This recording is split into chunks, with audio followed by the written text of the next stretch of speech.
be reminded that a lot of people fought and died, okay, for doors to open to education. Education, you know, education exists in a lot of different forms. Mm-hmm. But a lot of people fought and died to make it possible, you know, for you young folks to sit in those chairs and to sit in the great universities of the world. When I was coming along, you know, we were like the first generation to do that. You have power when you're angry about something. Because I come from the protest movement. When you're angry about something, what are you going to do with that anger? Mm-hmm. Okay, don't just sit with it and suffer with it and stew. But you have a lot of power. When white students are upset about a black professor that they're uncomfortable with, what do? They organize, and they go and they protest. And sometimes that professor has been removed or has had to change their curriculum and so forth. So you need to know that you have that same power, but we don't do. We do a lot of this, and you have to take that and move it to action. And that's what I would like to see when I hear young people get upset about what's being taught in the class. We have to move away from, always talking about it, but we gotta really move to action. Waiting to get the paper.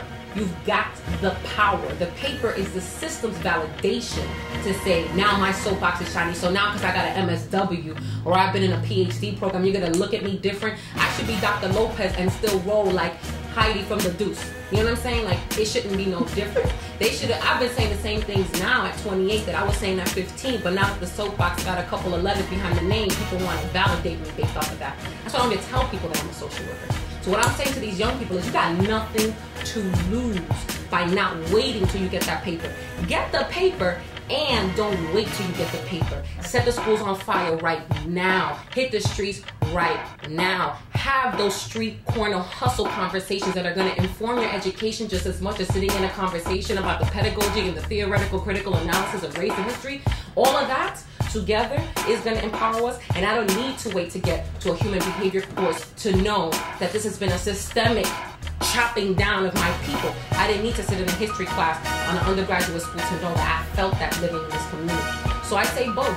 We're all in agreement. Sit in that class, give that racist teacher hell. Don't wait till you get the paper to feel like that's the only time that I could do it. And have your street corner hustle conversations. Don't wait till you get that paper to have it validate you. I didn't need my soapbox to be shiny. That was for other people.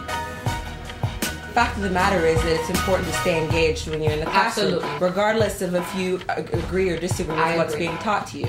And that's the bottom line. If you walk in and you automatically say, oh, this guy's a racist, I'm not going to listen. Oh, yeah, this guy's a racist, I'm going to see what he has to say, and I'm going to respectfully disagree with him and challenge what he has to say. When you leave the classroom, you've learned something despite the fact that you don't agree with what's being taught. Period. Point blank and simple. And I think that once people realize the power that they have, how smart they are, that they can disagree with somebody who has 5,000 degrees and they don't have any, that they can still learn something. And that should be the point, to learn something. It's not about whether or not you're smarter than the other people there. It's really not. It's whether or not they're gonna be there at the end of the race and you're not.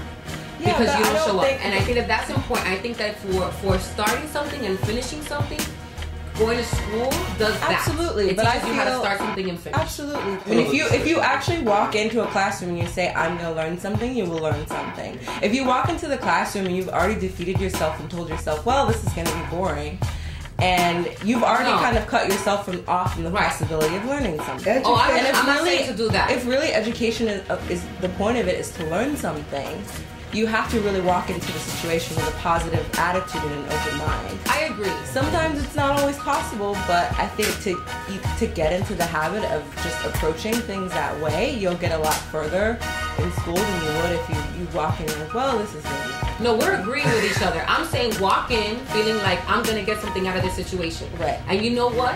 If your professor happens to be some racist ass, no teaching person, and you sat there and have to put up with that crap for hours, and you paying for that, or you God knows what obstacles you incur to get yourself in that seat, and that's what you have to deal with. You know what? Tune them out and sit in that seat. No, but Tune them out and sit in that seat. Do not eat their crap. Do not sit there and ingest any of that stuff because it's going to be worse for your spirit than anything else. But you sit in that seat, and if there's something to rebut against it, and that's a racist person. Oh, absolutely, which is why I'm saying. But if not, tune them out because we don't need to be ingesting that stuff as people, and that's right. it. But at the same time, at least you walk away stimulated, and the wheels are turning angry in your brain. And feeling like I'm not going to come back if someone saying you better pay attention to this. But you're stimulated, and that's the point. It's got you thinking, and got you motivated and passionate about something. Stimulation in the form of anger is very different than stimulation in the form of my brain is going and I'm interested in this topic. That's true, but you don't agree with. It's still a mechanism of you to get the wheels turning in your brain to think about what's my perspective on this situation. Do I feel the same way or don't feel the same way?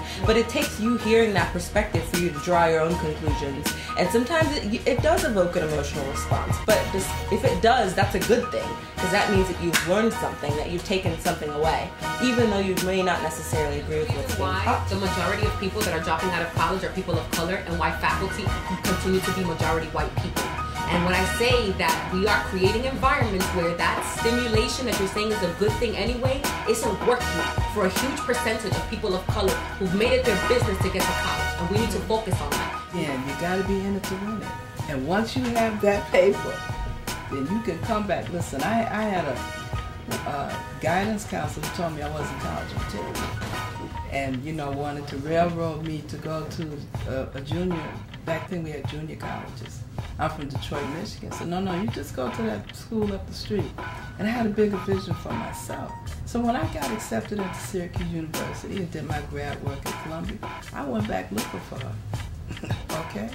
And I did a lot of things, but again, that's only because I was in the game. So you got to be in the game, get those papers, and then you can go back and you can do a lot of things which you are doing.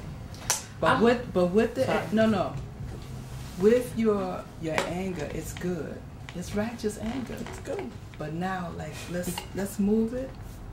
Let's move it so you can really do something positive with it.